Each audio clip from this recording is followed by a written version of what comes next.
The Cleveland Browns made one decision that turned the league upside down.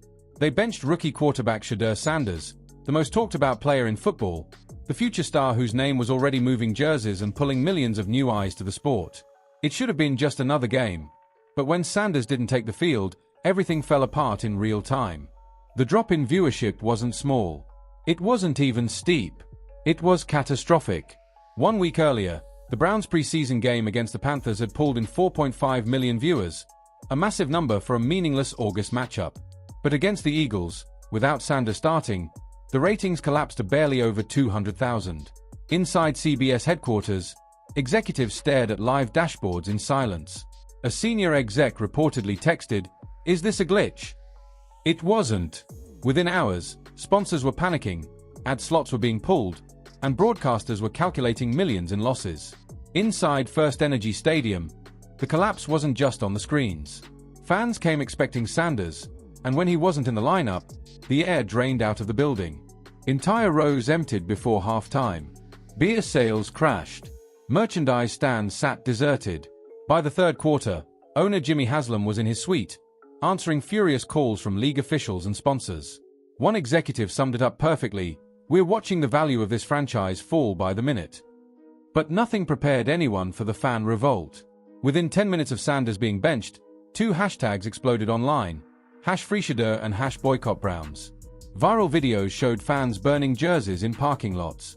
Season ticket holders posted cancellation notices like they were protest flyers. By the next morning, national talk shows weren't discussing who won or lost. They were asking one question: what were the Browns thinking? It wasn't just Cleveland. Fans across the country weighed in. Stephen A. Smith ripped the move as the dumbest coaching decision of the decade. Skip Bayless called it franchise malpractice. But fans weren't just outraged. They were organizing online meetups to burn jerseys.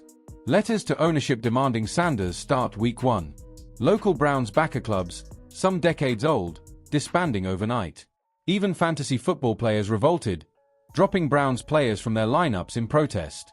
One viral post put it simply: "No Shedeur, no viewers." It's that simple. For the NFL, this was bigger than just Cleveland. Nike had built an entire rookie campaign around Sanders. State Farm had commercials ready to launch with him as the centerpiece. Pepsi had tie-in ads scheduled. DraftKings had betting markets tied directly to his performance. Fantasy football platforms reported a 67% drop in Browns-related activity once he was benched. International markets, especially in Europe and Asia, had been promoting Sanders as the face of football's global expansion. Overnight, all of it crumbled. One marketing insider said it best: "You don't bench your asset." The damage spilled into the locker room. Veterans who had backed Stefanski's developmental philosophy began questioning whether their careers were being sacrificed. One reportedly stood up in a team meeting and said, "I didn't sign here to play in front of ghosts." Receivers admitted Sanders' passes hit differently. Defensive players begged for offensive firepower. Even assistant coaches began whispering against Stefanski, with one saying privately, "We're playing chess while the NFL plays Netflix." Ownership eventually stepped in. Jimmy Haslam reportedly called Stefanski and GM Andrew Berry into an emergency meeting that insiders described as explosive. Words like organizational suicide and franchise-defining mistake were thrown around. But even as the walls closed in, Stefanski clung to his philosophy. He was defiant, tight-lipped, insisting Sanders needed time, even as the franchise unraveled around him. The storm spread beyond Cleveland. At NFL headquarters, Roger Goodell reportedly canceled his weekend plans. Emergency meetings were held with TV executives. Networks weren't asking whether Sanders would play week 1, they were demanding it.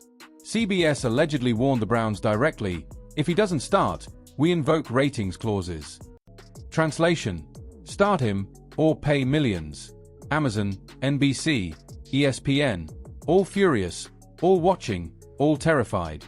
An internal report even used the phrase, "The Browns are holding the league hostage." The panic made sense once you understood who Sanders is. He wasn't just hype. His jersey sales outsold entire rosters.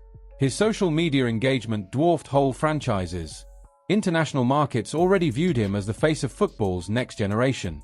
And on the field, he wasn't just ready, he was elite. Over 70% completion rate. Top-tier mechanics. Analysts projecting him as a top 5 quarterback in efficiency right out of the gate. Teammates knew it. Trainers knew it. Even rival defenders admitted he was special. And yet he's Saturday, which brought everything to a boiling point before the Browns' final preseason game against the Chiefs. By now, it wasn't just a game. It was a doomsday clock.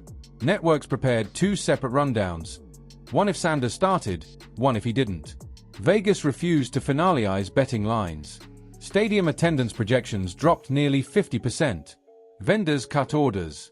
Fans organized empty seat protests, openly planning to boycott their own team in their own city.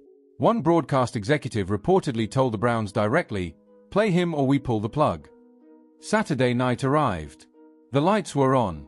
Millions tuned in, not to see the final score, but for one answer. Would Shedeur Sanders take the field? By then, it wasn't about football anymore. It was about a reckoning. For decades, the NFL has sold the myth that the system comes first, that teams matter more than stars. But Sanders shattered that illusion. The league had built its future around him.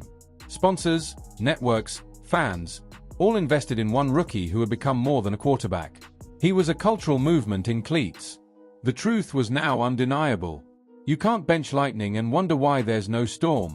Sanders was the electricity keeping the lights on. If he played, maybe the league could steady itself.